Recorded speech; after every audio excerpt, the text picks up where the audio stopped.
Hello and a very good evening on this Wednesday night to the Hampton League Netball Show. Great to have your company once again.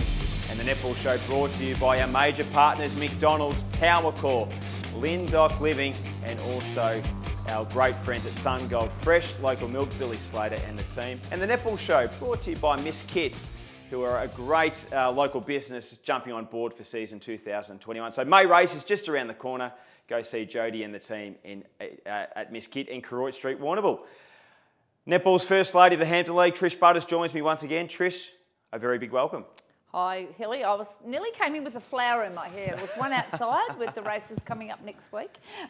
I might pop into Miss Kit too, I think. Well, I'll tell you what, if you need the eyebrows done or a little tan or whatever it may be, Jody and the team will certainly look after you, that is for sure. Hey, another great round of Hampton Netball, round number 3. We're into the first month, which will conclude this week, and some great results. And seeing some teams that hadn't recorded their first win of the season get the first win on the board. Yeah, certainly, and some close games too. So interesting results over the weekend. Go. Yep, let's have a look at the vision. Let's look at the results from last weekend in round number 3, and some close games, as you said, but also too some games that may have surprised a few with the results. So the Cobden Bombers took on the Koroit Saints, and Cobden getting the job done by 5 points. So a good win there by the Bombers. North Warrnambool taking on Warrnambool, and that was a really close game out of Bushfield with the Warrnambool Blues just getting the job done by that singular goal. South Warrnambool and Camperdown was probably a bit of a surprise in the fact that no one would have preempted a draw, and both teams went out as 40 goals each. Terang Mortlake taking on Port Fairy. Low scoring game, but the Bloods finally got their first win of season 2021. And the Portland Tigers taking on Hamilton and Anzac Day, and the Portland Tigers getting the job done by 8 goals. So some great results over Saturday and Sunday.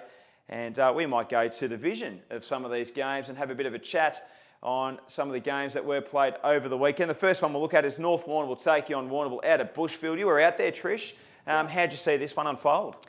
Yeah, it was an interesting game. Warrnambool jumped North Warrnambool right from the start. It was 6-0. And then North Warrnambool just sort of started to peg them back slowly. They made a few changes at quarter time, and they just went from 23-19 and just gradually came back at Warrnambool. Both teams probably made lots of mistakes, and I think that's going to happen this early in the season, especially with lots of changes, different people. I know North has got a lot of injuries, so there's been lots of changes on the court during the game. And it was great to see another person debut out at North Warrnambool on the weekend, with Maddie James having her first game and came on into wing attack at quarter time and played a full game in there. The Blues would have been happy to have Amy Wilmore back in the goal shooting circle as well. Obviously missed her against the Hamilton Kangaroos the week before. Amy is just, she was amazing. She was definitely the standout player on the court. She was playing in the goal attack position, but, just her direction around the court. Then when she gets it and her shooting, she just went out and watched her play the Mermaids on Saturday night. Same sort of thing, just that taking that lead role as the more senior player in the team, and then being able to, direct the younger players and give them they stand really tall beside her. But for North, was great once again. Rachel Batten, she played a great game down in goalkeeper as well, and did lots of intercepts and really great defensive pressure around there. What impressed you about the Blues? What impressed me about the Blues? I guess, look, honestly, Amy was a standout. She was certainly the standout player. Ava Pearce had an interesting matchup against Jordan Billings Jordan Murphy now, in the first quarter or the first half. And that was such an interesting matchup, and I think Ava would have learnt a lot playing against Geordie. Geordie's a really strong defender, as we know, and has been over many years. And her and Ava had a real tussle. Ava then moved into the centre, and I see she got one of the best in her team. And I think I heard Ray once saying after the game she was really happy that she didn't make a lot of mistakes in a game where there were lots of errors, lots of just contacts, lots of passing the ball away. Yeah, there was lots of that sort of thing happening. So, still a reasonably high score, 36-37, but not probably as high scoring as you would imagine, as some of the, with two teams who you would think are highly skilled.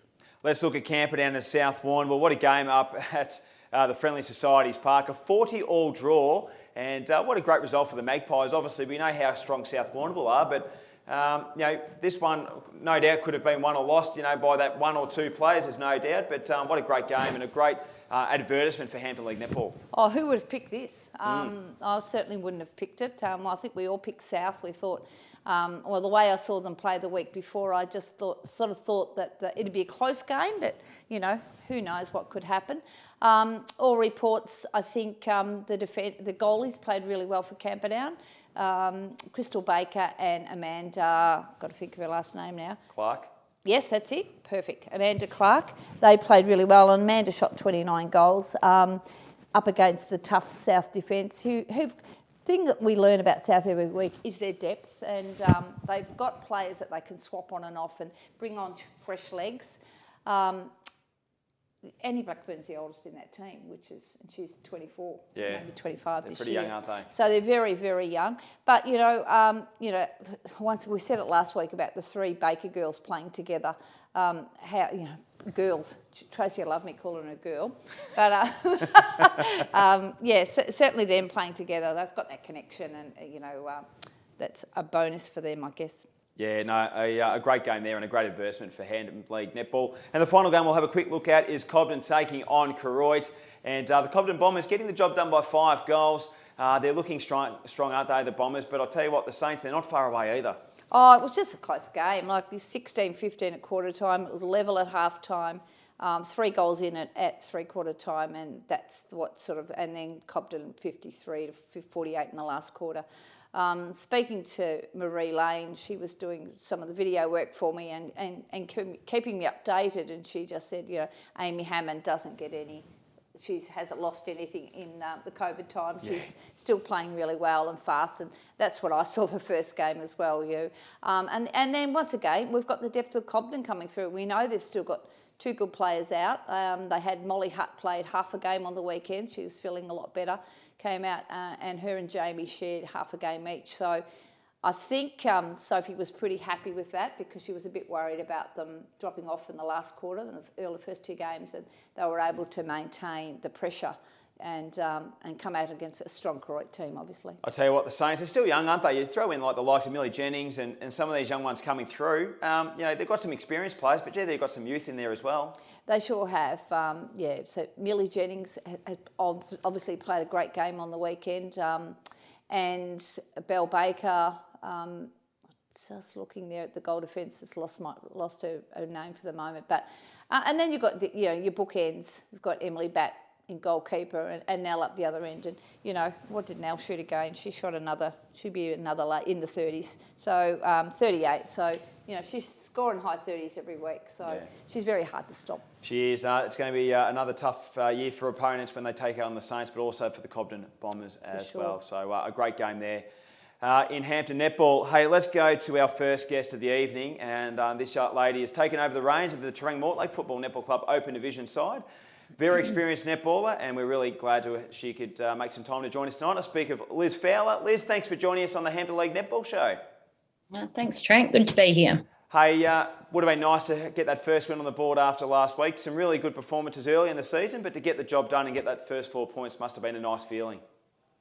Yeah, it was really good.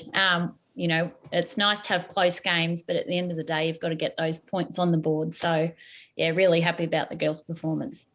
Liz, you're new to the Hampton League. Can you give us a little bit of information about your background and where you've come from? So I started at Mortlake back when Mortlake was its own club. So I've been around a little while with the likes of Dot Jenkins and... Oh, right back at the start. back in the old days. And then we moved away a bit. So I've played a bit of netball around Bendigo, up in Mildura, and then came back, and our junior kids had got involved with the Deakin Sharks, so I jumped on board there for a while, played and coached there for a little bit, and then when the Sharks folded, we moved across to Terang Mortlake it's just the natural progression about 3 or 4 years ago. So.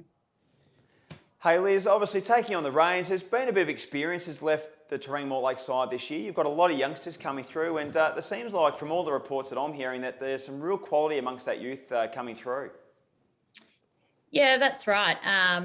We lost a few from the previous year, 4 or 5, I think it was. So, we're just finding our feet. We've got some fantastic young girls involved, and then a couple of, slightly more mature heads as well. So it's probably quite a nice combination.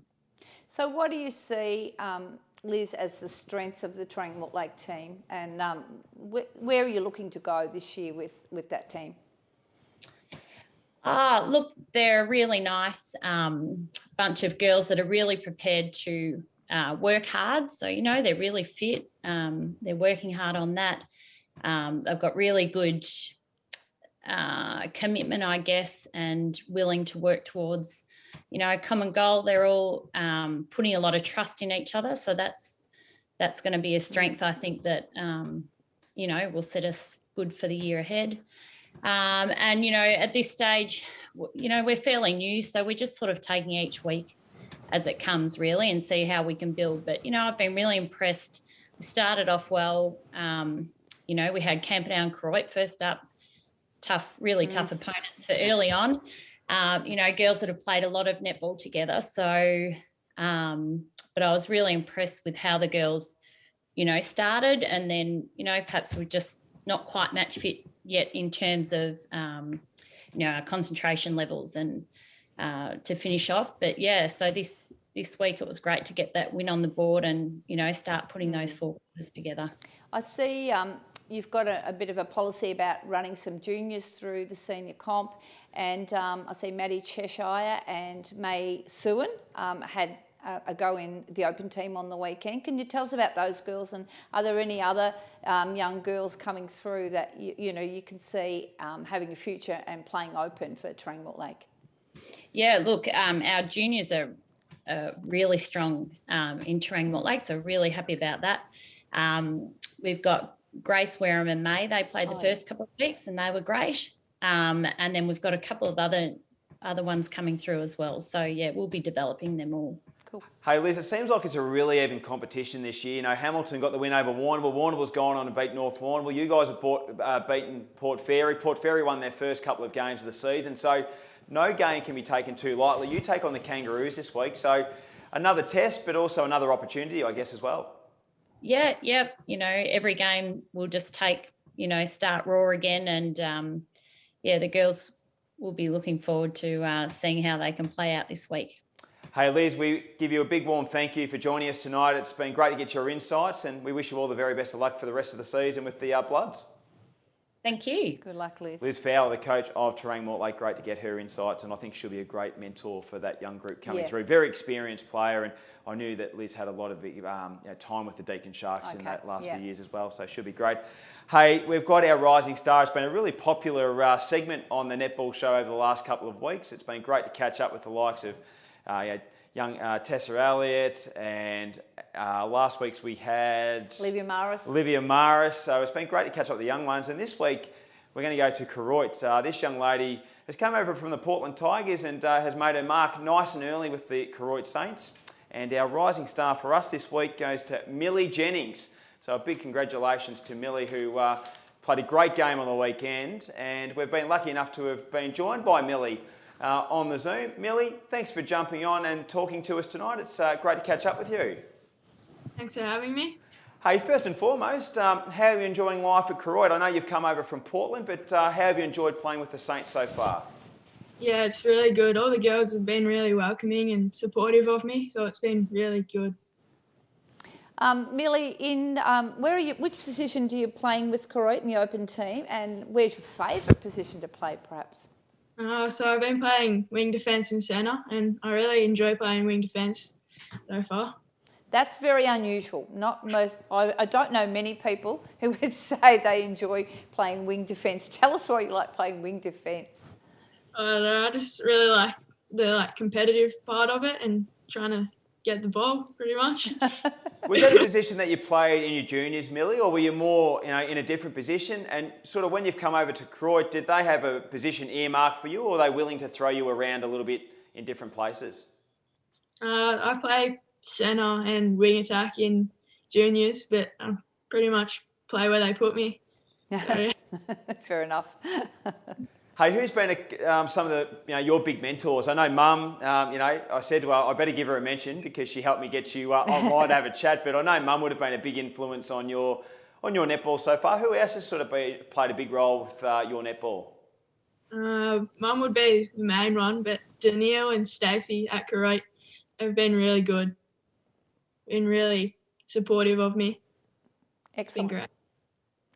I've got some fast facts I'm going to ask you, Millie. I've decided to make this a little feature of the juniors and see if we can come up with some, find out a little bit more about some of these young juniors we've got coming through. So are you ready? Yeah. Okay. Now, nothing too bad, I hope. I've already asked you the first one. What was your favourite position to play on the court? The second one, what's your favourite thing to do when you're not playing netball? Probably playing basketball. Ah, okay, yeah. So I'll piggyback on that. So, who do you play with in the basketball, and where are you with that at the moment?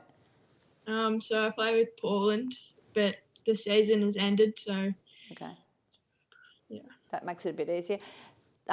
Who's your favourite AFL team? St Kilda. Oh dear. Got a bit of work to do the Saints at the moment, Millie.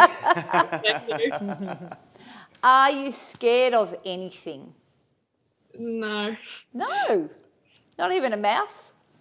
No. Not even those two big brothers of yours as well, or? They are pretty scary at sometimes.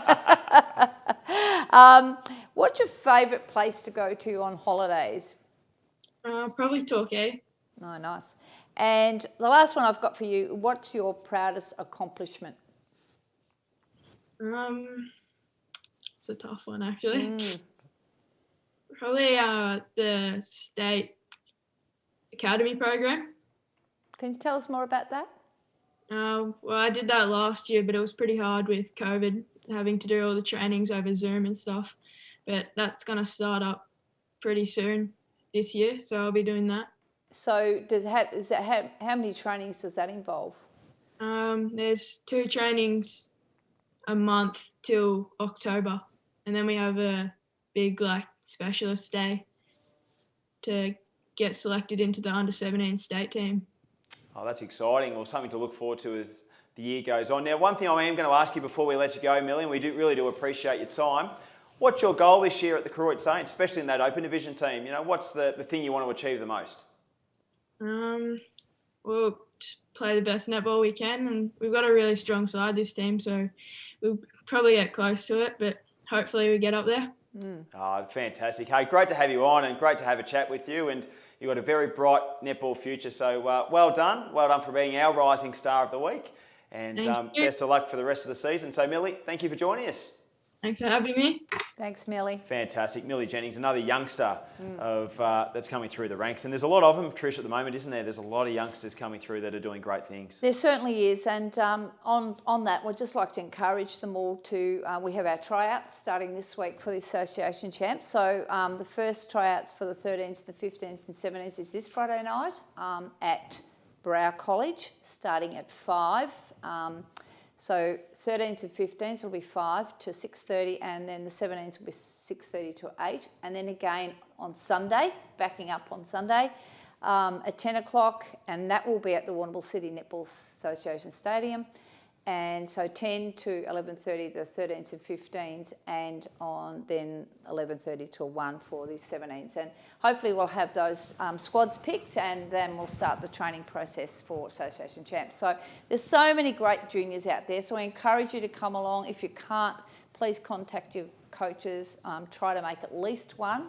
We do like people to make one at least, so that we can showcase the best talent in the Hampden League to go when we go down to first of all Ballarat, and then hopefully qualify then to go to Melbourne. Yeah, we've got some great pathway programs and some great coaches to boot as well. Hey Trish, we're nearly running out of time, but I am going to get a tip for this weekend's games. Now there'll be no game for Croydon or South Warrnambool, obviously because they played this game on Good Friday, so only 4 games in round 4 to complete the round this weekend. Camperdown and North Warrnambool. Who do you see winning this one?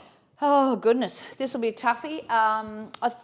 Look, North Warrnambool, I picked them last week. It was so close. Anything could have happened. I think I'm going to go Camperdown just because it's at Camperdown and with their strength. I know North is struggling with injuries at the moment. So Camperdown for me. Port Fairy and the Cobden Bombers over at the Gardens Oval. Can't go past Cobden. They're very strong. So Cobden for me there.